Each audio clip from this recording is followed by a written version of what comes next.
What's going on, Bama Nation? What's happening? I'm your man, Stephen M. Smith of Touchdown Alabama Magazine, and just coming on here to give you an update from the first presser of fall camp from Coach Saban. He kept things short and sweet today. The main point of his message was having that relentless, dominant, competitive mentality, no matter what the situation or circumstance is.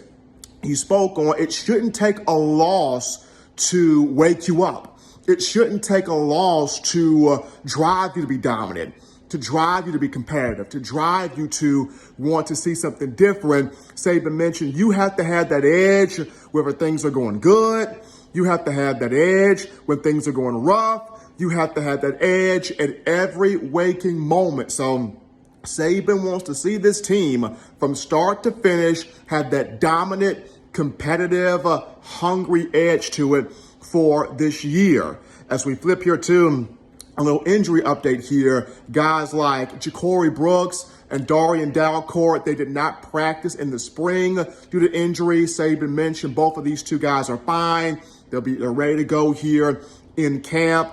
In terms of Cameron Latu, veteran tight end, Saban did not go into a specific about what could be ailing him or the injury with him, but he did say Latu will miss some time from fall camp, and this gives some young guys at tight end an opportunity. Guys like Miles Kitselman, who transferred in from Hutchinson Community College, guys like Elijah Brown, freshman who came in the spring, guys like Robbie Oots, and also two summer enrollees when you discuss Amari Nablack and Danny Lewis Jr. So it's going to be interesting to see the young guys at tight end stepping up here as Cameron Latu will miss some time. Flipping this now to the quarterback position, Saban pleased with the work of the whole quarterback room. He's excited about the leadership that Bryce Young is growing even more into, but talked about Jalen Milroe has made tremendous improvement while the coaching staff still working on him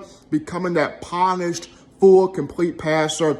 We saw him make the improvement in spring practice, but Milroe trying to make even more improvement. And then for freshman Ty Simpson, he is in that development stage, as Saban mentioned, picking up the playbook, learning the system, getting those things in order. But Saban not discouraged by all three of these guys, very much so encouraged by the roles that they are in. And then flipping to the offensive line, Saban keeps reiterating how excited he is to have Eric Wolford on staff as the O-line coach. The way he teaches this group, the way he instructs this group, the way he stays on this group and gets this group to understand you got to be physical, you got to be dominant, you got to be relentless, you have to impose your will on the opposition. The one thing Saban wants to see from the offensive line is guys step up in those leadership roles that want this line to be dominant.